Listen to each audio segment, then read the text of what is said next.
what were the roadblocks that told me I'm not doing this?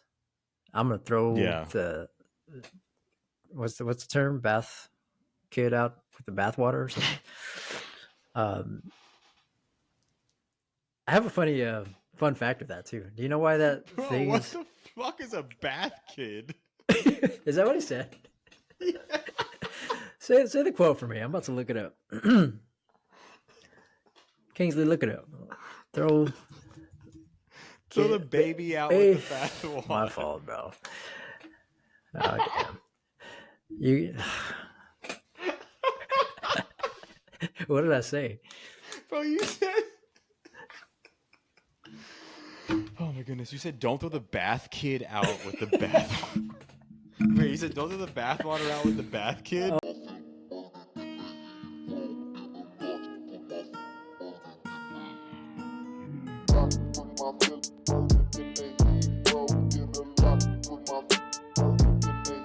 Welcome back to the show. Damn it. Today, we are talking about planning macro cycles. But before we get into all this macro cycle science, what have you, JT, what's good, man? How's it going? It's going.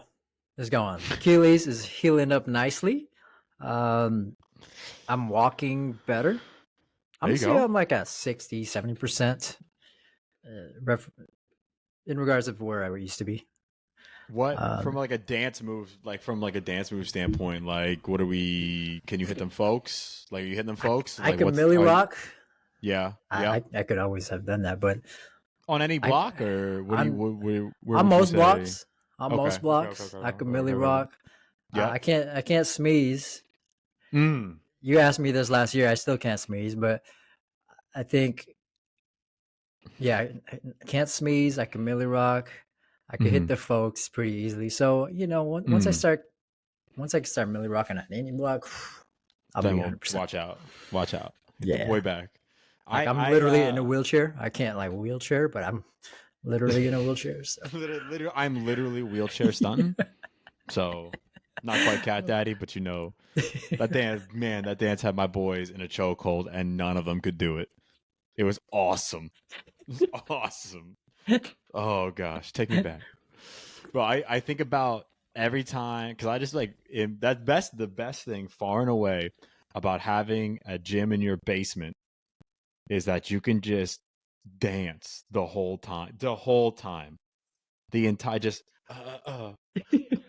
the entire time, just going off.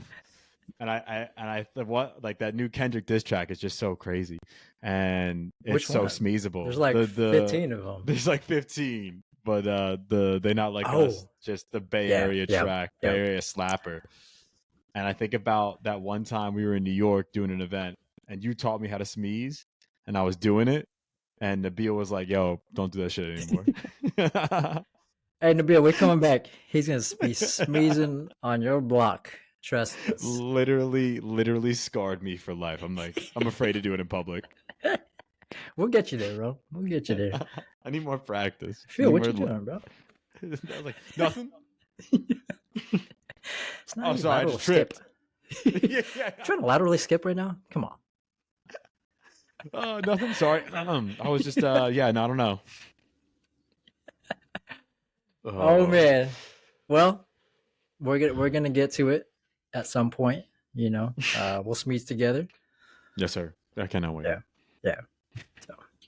All right. Shall we dive into it? Let's do it. I got Kingsley right here, just wanting to be pet. The GOAT.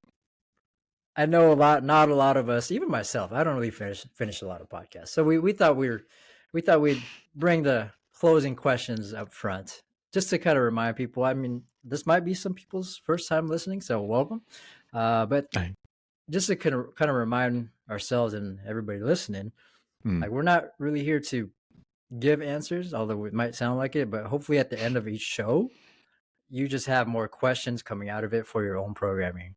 And hopefully the things that we say are just more like suggestions based off of our experience, things we know. And Maybe there might be some answers, but more like, can you just leave with more questions for yourself to answer for yourself? That's really what we're trying to do here. So with this specific episode, 2 questions would be: do you have a long-term vision Mhm. for your macro planning or your programming in general, for your sessions and your group sessions, one-on-ones or group?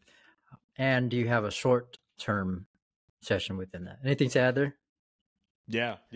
I think that's really, you know, I think a lot of us have some form of a long term. Maybe we don't. That's probably what we're generalizing. But for me, where I see coaches falling short is that short term process, which we're definitely going to dive into. And some of this is truly like a big personal philosophy thing for me, where I've personally just seen a ton of value. But do you have any process in your program design or in any of the things that you do where you're trying to learn and refine what you're doing, right? So you're trying to learn either about the person or people in front of you and what they're capable of, or just like practically if things make sense, right? So what is your process for that right now? And if you don't have one, hopefully after the show, again, not giving answers, but hopefully you could start to think through some things that you could potentially add into your program or into the things that you do to learn, right, about the people in front of you. And then hopefully that feeds into that long-term training plan. Yeah, and it's asking yourself that. It's not yes or no. It's, do Mm-hmm. I have a long term? Why or why not? Yeah. How do you start to evolve that? So, um, what is it? What's a macro cycle? You got lost in the word for a minute. So many Like words in my head right now. a macro roni. You're All right, a macro cycle. talking about Bay Area, like Mac Dre. Wait, never mind. Let's No, bring no, it no, no, back. no. All right, a macro cycle. Definitely something you've heard of if you're in this industry. If not, and we're the first person teaching you about a macro cycle, welcome. Happy to teach. But when you look at periodization, there's a common hierarchy to the basically different blocks and time frames where you can design a program, right? And generally speaking, it goes from a quad or a quadrennial if you're working with an Olympic athlete, so 4 years, a macro cycle to a mesocycle to a microcycle. And people call those the quote unquote like units, microcycle being the quote unquote functional unit, whatever that heck it means. But a macro cycle oftentimes is looked at as your annual plan, right? So 1 year of training. And this is really driven from sport, right? So let's take, an NFL season from the end of one season to the end of the next would be your annual plan, right? So that would be your macro cycle. And really, let's just simply define it as two or more mesocycles. So a mesocycle being one quote unquote phase of training. So like 2 to 6 weeks, it could be more, but let's multiple mesocycles of training. So this could be 3 months, it could be 6 months, it could be 5 months, it could be 12 months, right? But a long-term plan for the person in front of you would be your macro cycle. The only reason I add that caveat is because JT and I both work in the private sector, and there's times where we might have a 8 week class or an 8 week offering. We might see an athlete for 6 weeks. We might see an adult or an adult group for 6 months, right? So, the long term plan of that would be our macro cycle for them. Yeah, yeah, and I don't know if you mentioned it earlier, but I think to simplify it even more, it's literally just planning. Yeah. Yes. And if you're familiar with like OKRs, they have 3 month, 6 month, 9 month OKRs. From a business standpoint, it's literally just planning. Now it's just broken down into Yeah. subgroups or smaller pieces. So just the term, I think it scared me before. I'm like, macro cycle.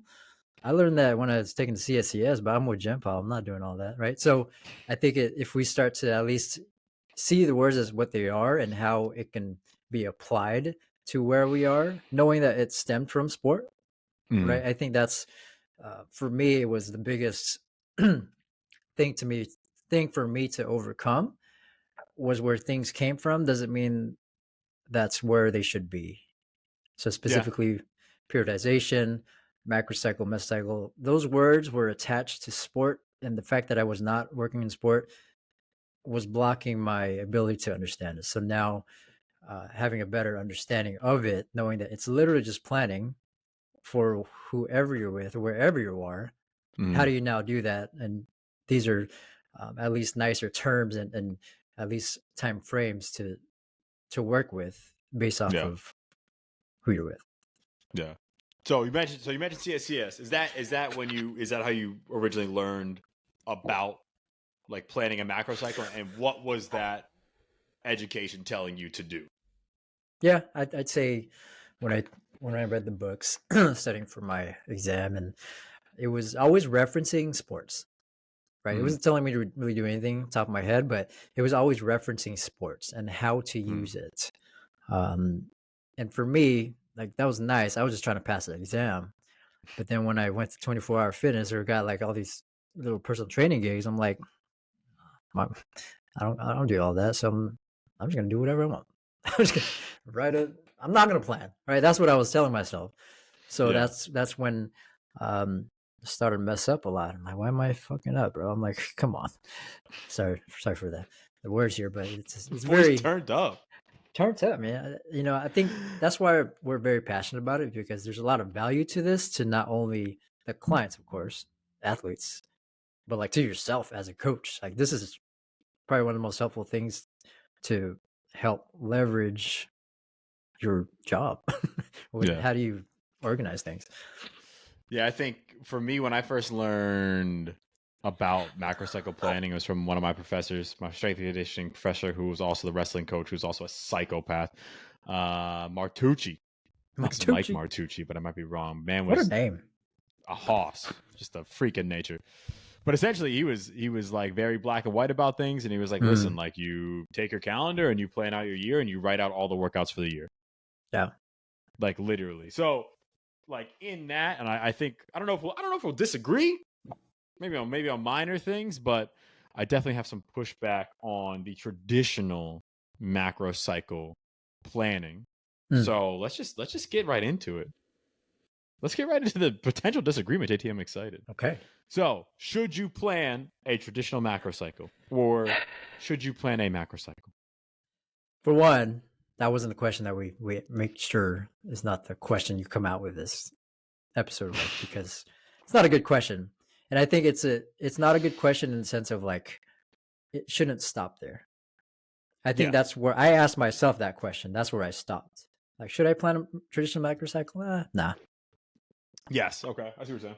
So for me, I like this question because it's, if not, why not? If so, Mm, why? Right. I yeah. think that's where I would um, expand on that question. But for me, I think yes. Okay. Um, yes, in any regard. Like not even coaching. Should you just plan? Yes. Yeah. You know, especially now if you're dealing with I gotta stop putting my hands up. If you're watching this, I hate those thumbs up things. I gotta just turn it off. Um, No, mine didn't i- work.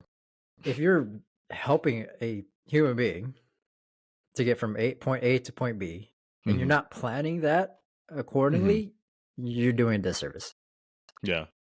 Even though there's no point B, and that's like a goal setting issue. But like if they're here to get to point B, sorry, I Hmm. meant like if they have a goal in mind and it's not like a specific goal, like lose weight or look good. Sorry, that's more a better example.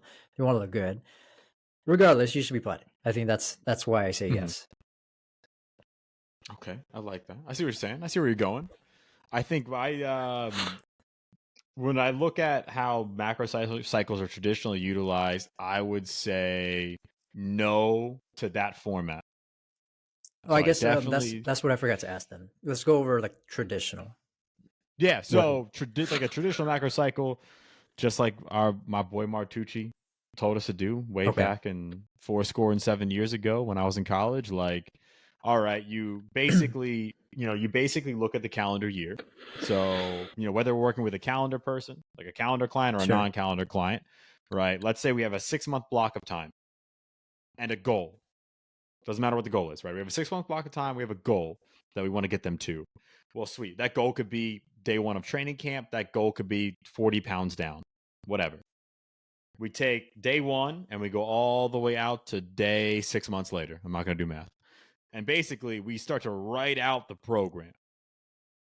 right? And actually go, hey, I'm going from 3 sets of 12. I'm going to finish with 5 sets of 5. Like starting to do things like that. Now it could be actually writing it all out, or it could be just setting up some of the guardrails in there. It could be building a progression of movements and things like that. So, and I agree. Like saying no and saying yes is it's a bad question, right? Without qualifying your thoughts, It's a right? bad And, answer. and it's a bad answer. Yeah, It's a not a bad bad question. answer. It's a lazy answer, right? So I look at it. I just moved. We both just moved, right? I'm sure you set up your fair share of IKEA furniture. And I think about this like you could buy some good. I'm not gonna hate on IKEA because they make some decent stuff and their instructions work, but you can go even cheaper, right? You can buy some shady Amazon stuff from who knows where, right? And I think the hardest thing for me I've ever set up is a dresser. For those of you all who have ever built a dresser, that shit sucks, right? So you can buy this shady dresser off Amazon. It's $200 cheaper. Boom, you get it. It's got the most immaculate directions. It's telling you all the parts you need. It's telling you all the tools you need. It's telling you in great detail how to go from a jumble of stuff on the ground to this beautiful dresser that works. The drawers glide smoothly. It's got directions in French, German, and Spanish. You're like, oh, this is awesome.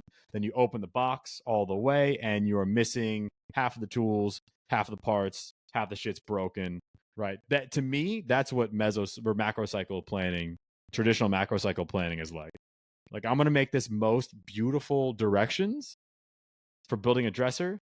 And I'm going to give you the shittiest dresser you've ever seen in your life and tell you to try to build it based on those directions. Right. So think about like the training you've done with clients in the past, right? Like more often than not, shit's gonna hit the fan, or something's gonna go wrong, or something's gonna work out like not like you thought it would, right? And it's like, well, I just did like all this in-depth planning that now is kind of going to waste because everyone's got a great plan until you get punched in the face. And in this instance, getting punched in the face is someone missing 2 weeks of training because they were sick or they went on a vacation. Getting punched in the face is someone having like a nagging injury they didn't tell you about.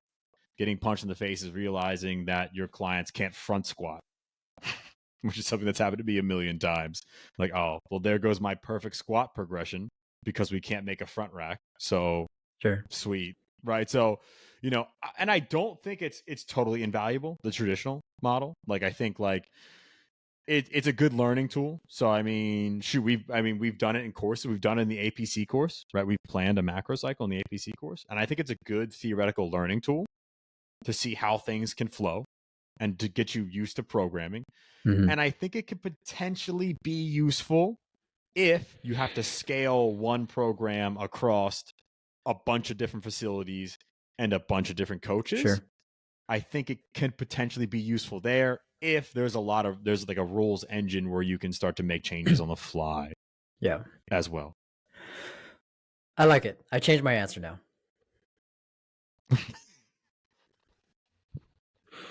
I thought we were going to fight. No, I think I just misunderstood when highlighting the word traditional. I'm going to cut this part out, though. I'm going to cut this part out so it looks like you disagree with me.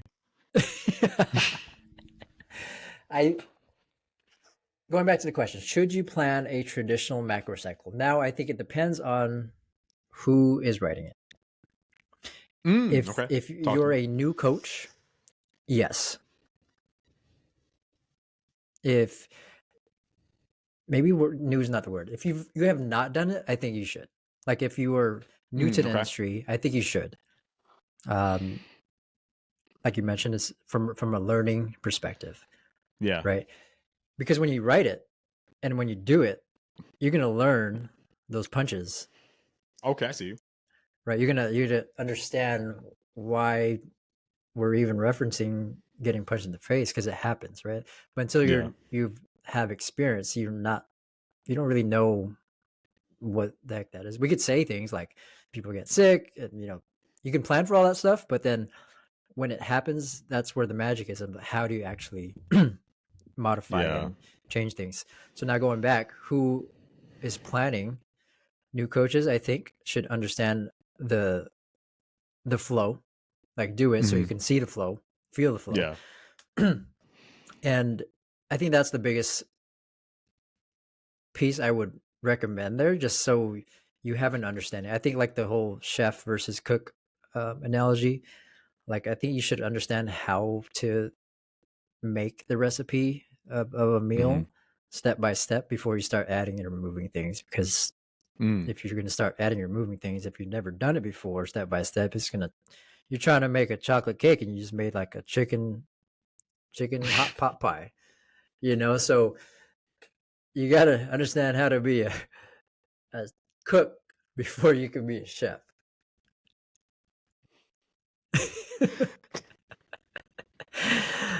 Oh That's my not god. happened before, but It's like, that's why I don't cook. yeah, these supposed to be cookies, but damn it, I made a chicken pot pie. What the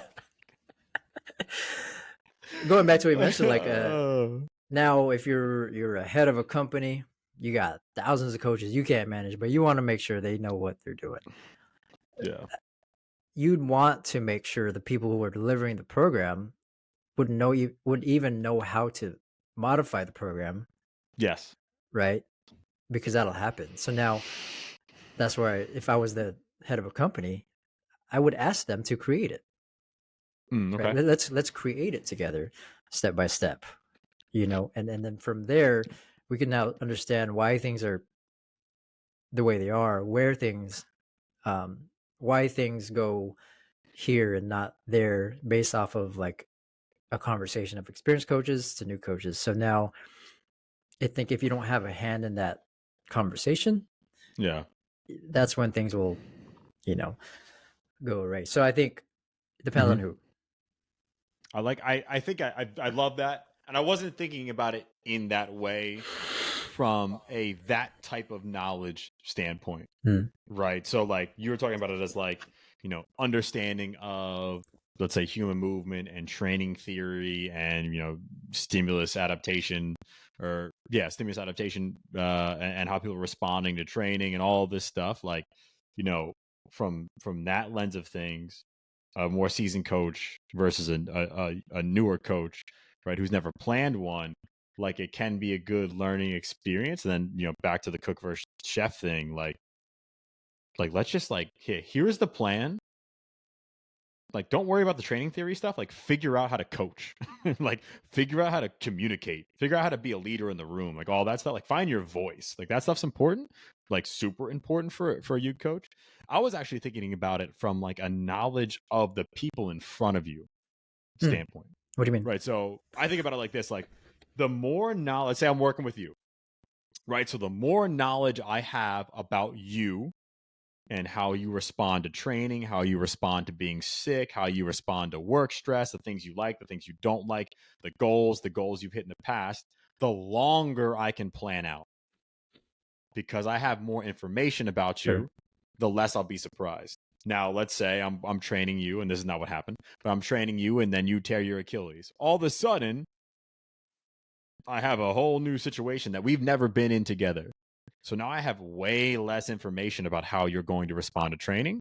So because I have less information about how you're going to respond, why am I going to waste time planning 6 weeks, 8 weeks? I'm going to plan, like, let's just plan a week and let's see how you do. And then from there, maybe it's just copy, paste, progress. Maybe it's, all right, I'm killing one day. We're not doing this movement. We're doing this movement instead, because I'm learning about how you now respond to training in Sure. your different, or your affected state now with your Yeah. torn Achilles. And it doesn't have to Yeah. be like, it could just be going into a new group, right? Like you've coached new groups, right? You've covered for people. Like, there's nothing like, man, this is going to be a kick-ass class. Like, I got this. This session's going to go great. I have everything planned. All the equipment's out. And they show up and they're like, what is this? What are we doing? We've never done it like this before. All of a sudden, things aren't working like you thought they were going to work because you didn't have a lot of information about that specific group of people, Mm-hmm. right? No matter who they are. So with that in mind, like, again, I think I made great points about from a learning standpoint, but then thinking about it from like a group of people and like your knowledge of the people in front of you, the lower it is, the smaller we plan. Generally, like that's my personal philosophy. And then the more I know about a group, the longer our plan. But with that said, I'm obviously going to have an eye on the horizon Sure. about where I want to go, right? And I think that's the difference about what you said earlier, right? When you were talking about going into 24, and it was like, I don't need to do I don't need to plan a macro cycle at all. We're just doing workouts with no foresight, with no, hey, we want to get here. Probably, it's like, let's just get out. Let's do some hard stuff. Yeah. Yeah. No, I like that. I like that a lot. I think now you're going into macro cycle planning, not the Mhm. traditional, right? Which is why you said no, which is fair. Yeah, Like I don't think the traditional way that's written in books still, I'm assuming they are, still. should be done in all circumstances. So Mm. um, going adding to that or going off to what you said, because now you're just referring to like how you do it, right? Yeah. How do you plan it now? Which I wish I had this conversation or I learned about this 10 years ago, right? Because now if you look at the traditional microcycle planning, Mm. what is it for and how to use it? If you're a new coach, you should do it. Right. If you're in a team that has a clear, um, you know, goal or roadmap from A to B, you should probably still do it, but knowing that you'll get punched in the face no matter where you are anyway. So, um, with that, you mentioned like the Achilles example. Mm. You have an idea of where you want to go, right? It's not Yes. like you're Yes. going from the vibes, off the vibes, right? You might say, but I think just to for coaches who are listening, like you have an idea now. You're not making that traditional 6 week planning like how you initially planned it, but now you're just Yeah. going to this side of the road where it's now it's just a different plan, but it's still a plan, Yeah. right? Yeah. So yeah, I like that. I think it should be highlighted more because now it's just proving or hammering down the point of how to do it. Yeah. Yeah. And I guess some of it I say to be like a little bit contrarian. You know what I'm saying? We gotta get them clicks up. You know what I'm saying? Share the pod with a friend. You know what I'm saying? Like, subscribe. But I personally, I do zero what I would call macro cycle planning. But it's not. It's really not zero. You know, Right. so I kind of group it into like two categories. I got this from Malin Ivanovic from the Strength Training Manual, which is again my favorite book of all time. But you know, we have bottoms up and we have top down, Mm-hmm.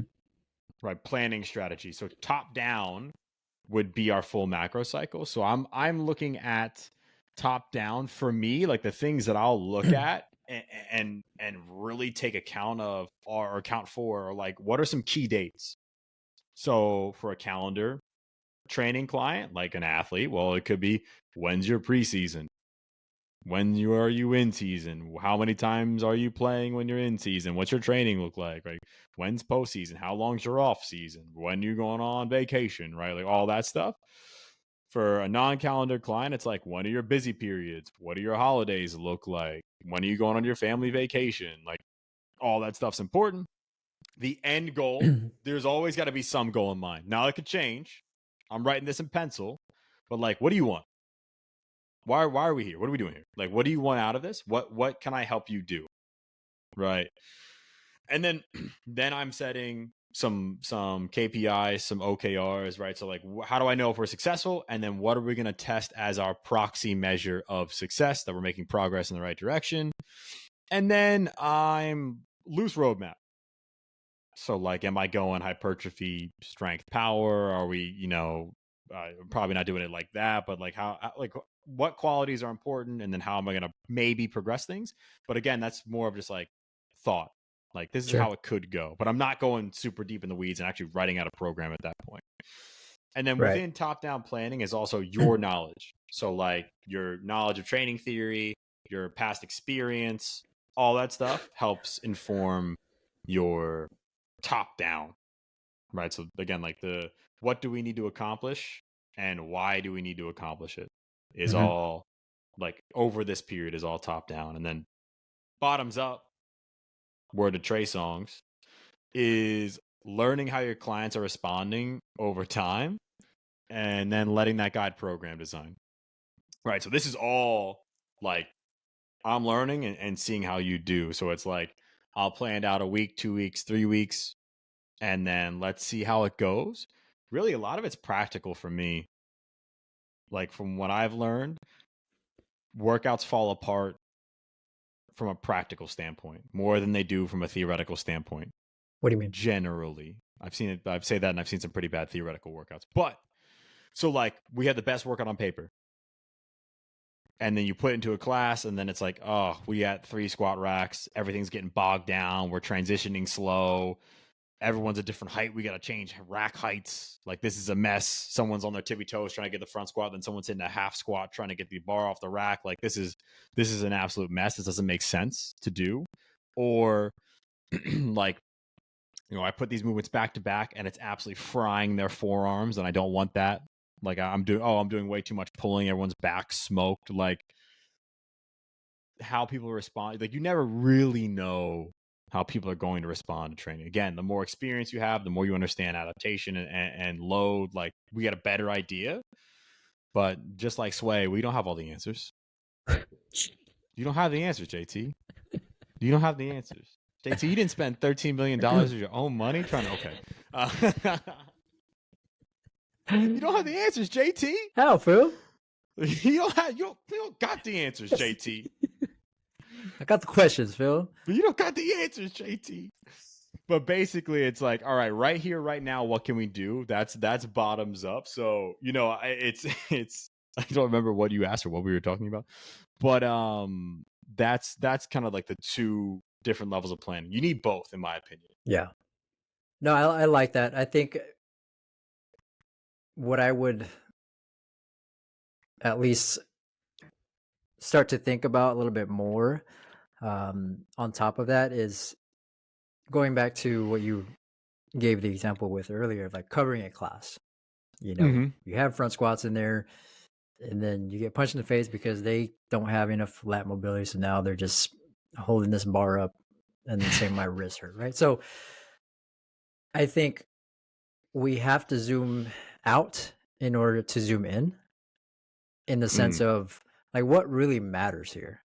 Yes. Is it actually the front squat that you're wanting them to do? And then zooming out from there, like, do they just need to be here? How do we just zoom out to the point where nothing matters, and now going into like filling in what actually matters.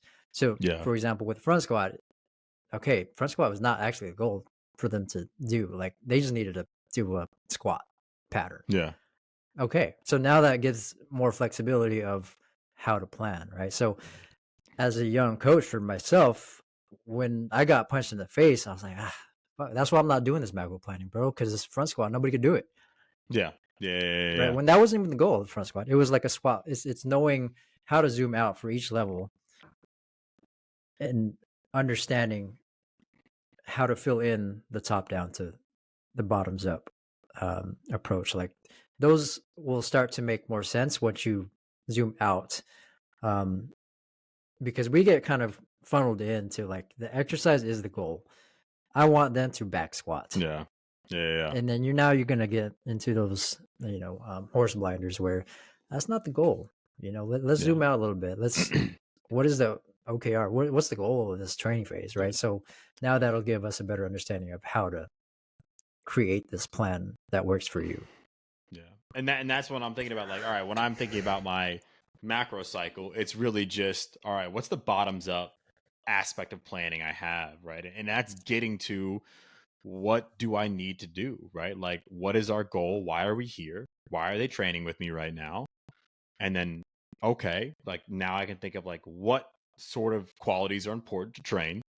And then 2, like, how can I train those qualities? And like, that's a great point you make with the front squat. Like, if I'm working with a weightlifter, well, shit, we got to figure this out, man. Yeah. Because you got to be able to front squat. Because that is the thing you want to do. Right? Like if someone's coming to you like, I want to squat bench dead and their squat's garbage. Well, shoot, we have to figure that out because that's what you want to do. And like over time, maybe goals change, but if that's not the goal, which it isn't the goal for a lot of folks, like you said, man, like that's it, right? Well, shoot, let's zoom it out, because I've done some top down planning, so I know what the goal is. I know how long I have to get there.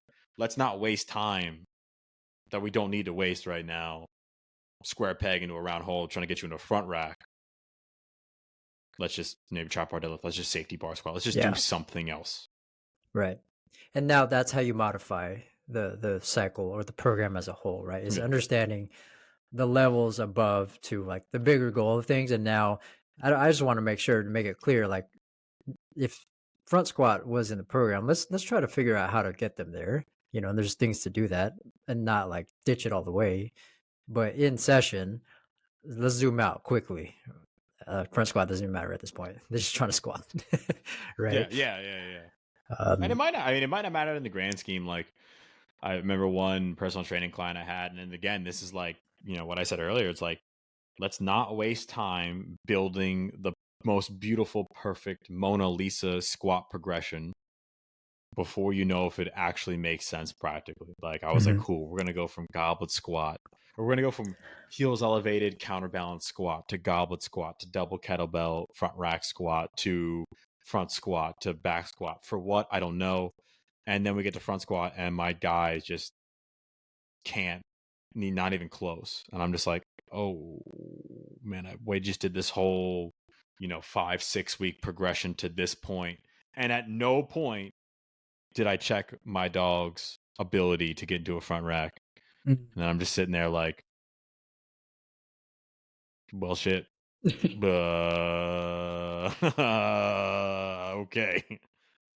Wait, so what was the problem there? Was it the fact that he could not? You didn't test the front rack position?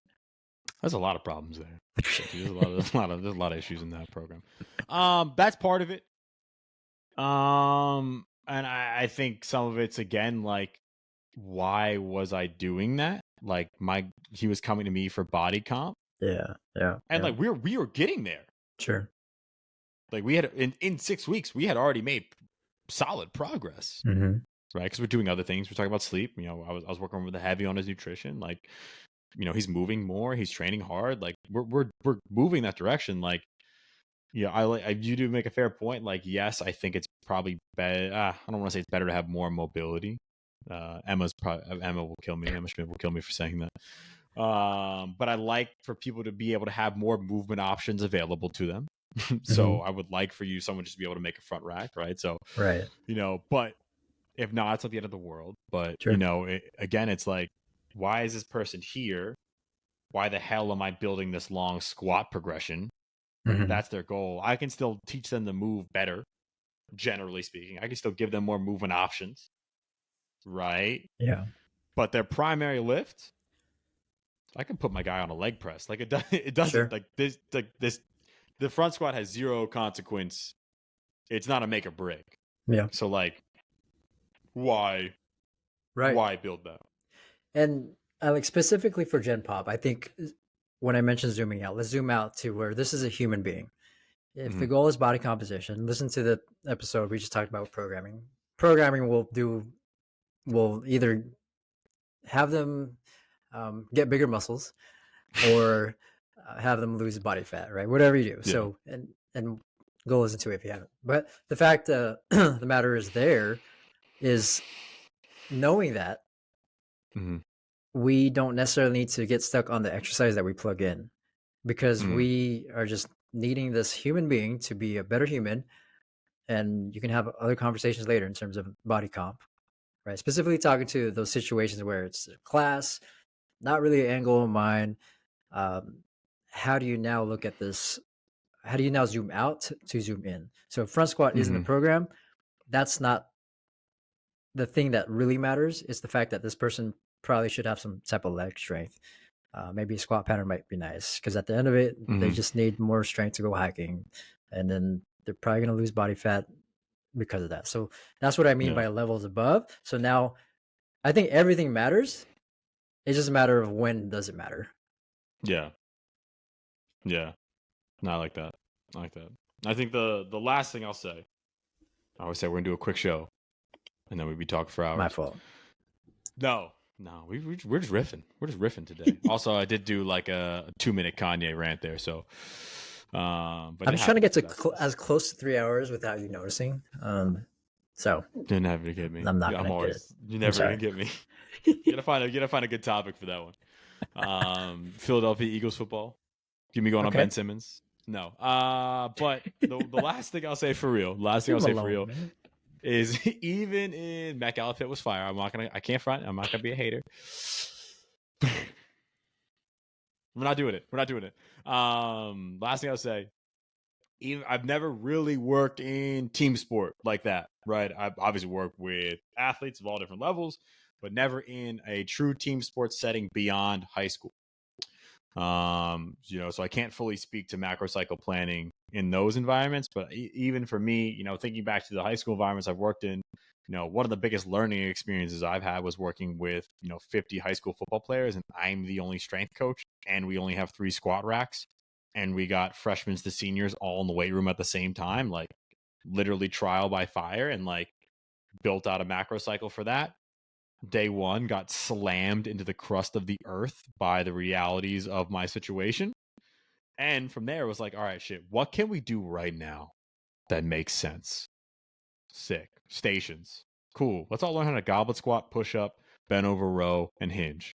Cool. Okay, this is going well. This is going well. This is going well. Seniors, you're barbell squatting. Okay, this is going well. Like over time, like I'm just, what can I do? What can I do now? And how am I going to do it? Cool. What can I do now? And how am I going to do it? Cool. I'm learning.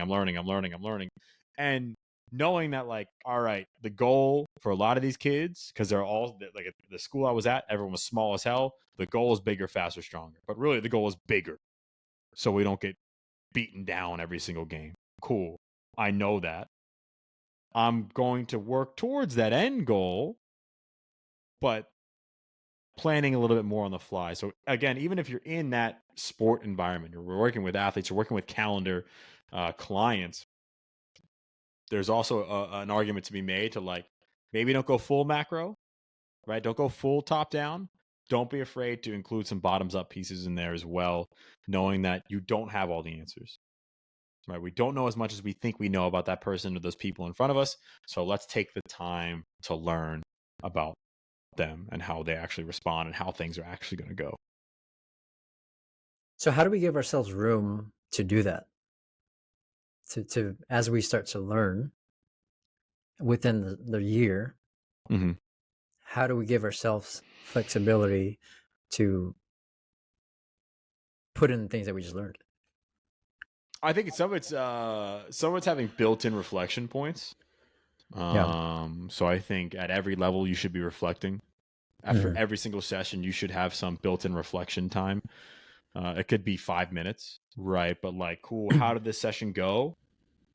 What am I going to do differently next time? What am I going to keep, right? And how can I keep it going well? Or like, what went well and why? What am I going to change and why? I mean, having that built-in reflection time, I think, is super valuable. But I think planning in smaller phases planning in smaller time frames, or writing your stuff in pencil, quote unquote, like helps a ton. Like if I plan 1 week, I'm forced to sit down. If I plan 2 weeks, I'm forced to sit down at the end of those 2 weeks and reevaluate.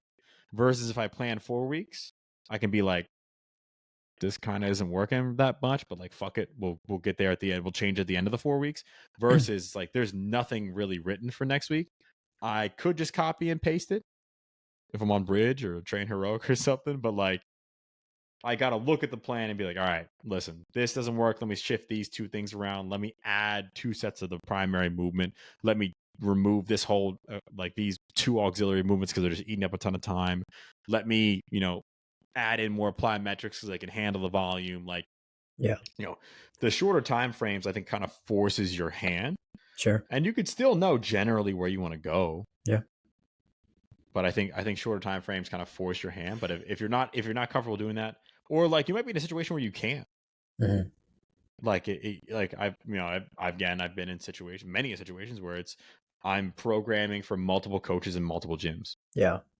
And I'm like, hey, we're doing 2 weeks. They'd be like, bro, no, we're doing 4. Plan 4. Mm-hmm. because we passed off programming, Yeah. right? So if that's the case, built-in time to reflect. Yeah. I like that. I think that will help solve a lot of um, problems to sit down and refine as you go. Yeah. Right.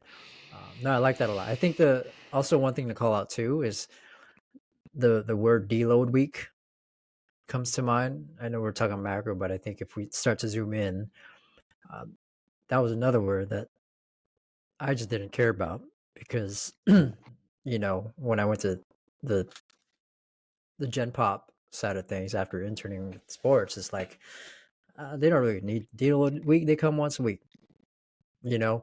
But then I think I for one I didn't think about the people who did come every day. So I was like, that was messed up. That, but from the word alone, I like using the deload week and reframe it to like a skill learning week because I think everybody needs a time or some time to learn a new exercise, new move, new skill. Yeah. And what a better time to do it when it's deloaded or not as intense. And I think using that week, where can that play into your reflection points, like you mentioned? So now that'll just help solve a lot of time for you to like teach them how to front squat, and instead of expecting them to be able to do that know. on day That's one, right? So that's a really good way to think about it. Like that, you're talking about like a week one of a new phase. So in this case, you're adding something new in. that's your deload week already. Like And it's not really that's called a your deload week anymore, but it's your learning week, skill learning. God, I wanted to disagree so bad, but I really love that. I wanted to be like, we don't need a deload, but that's what we didn't have a deload conversation because I got some thoughts on the deload conversation. But I love that. I'm stealing that. Okay, yeah, okay. I promise I'm not going to take this 3 hours. I think it's worth I think it's worth the combo though because it ties in well with the whole macro planning as a whole. And I'm just thinking back as my younger years, what were the roadblocks to tell me to say that told me I'm not doing this. I'm gonna throw the what's the term, bath kid out with the bathwater or something. I have a funny fun fact with that too. Do you know why that thing what the fuck is a bath kid? Is that what he said? Yeah. Say the quote for me. I'm about to look it up. Kingsley, look it up. Throw the baby out with the bath water. My fault, bro. Oh damn. You. What did I say? What you said?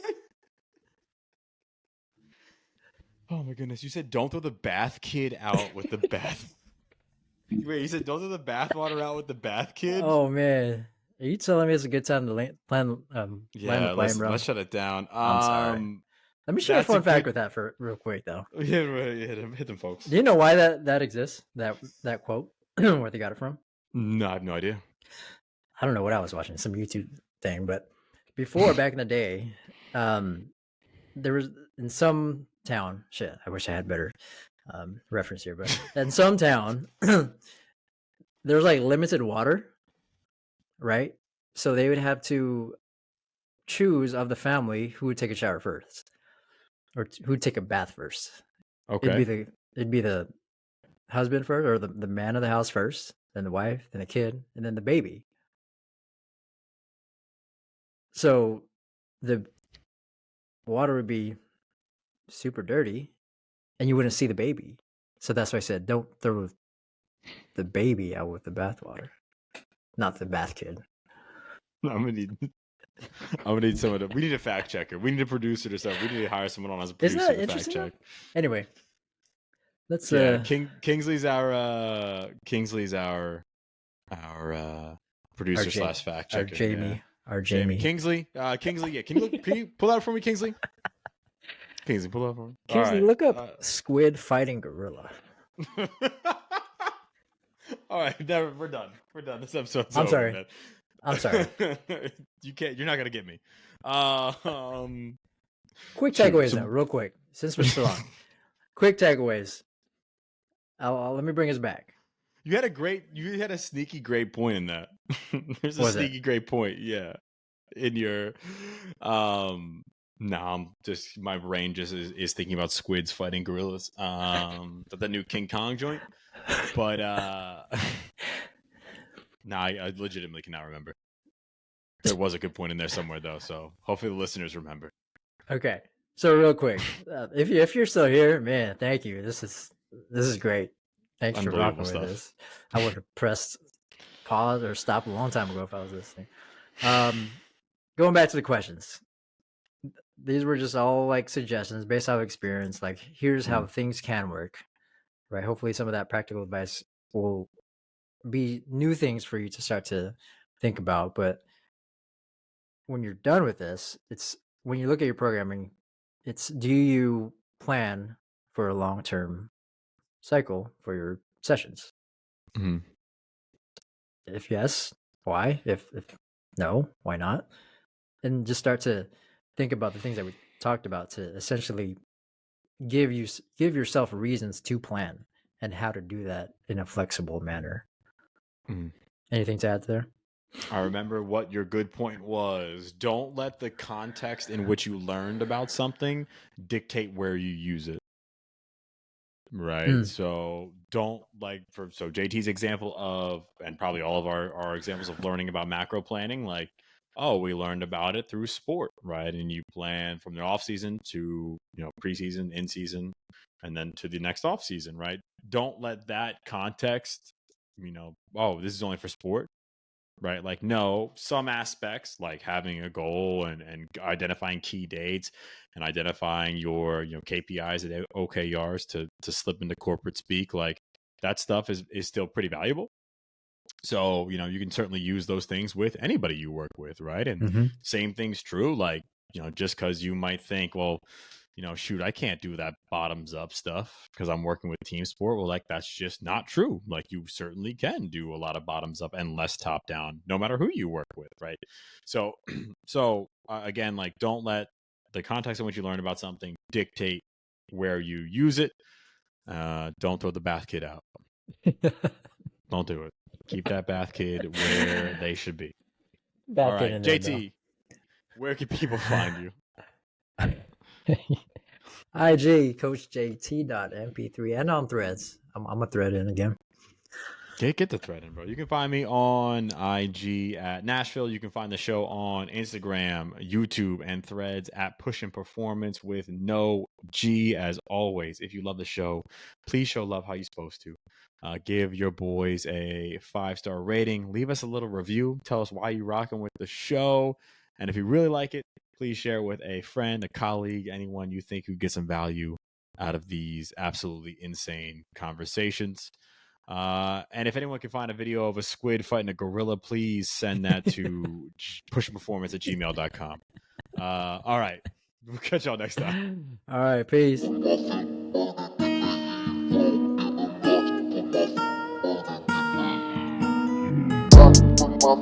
My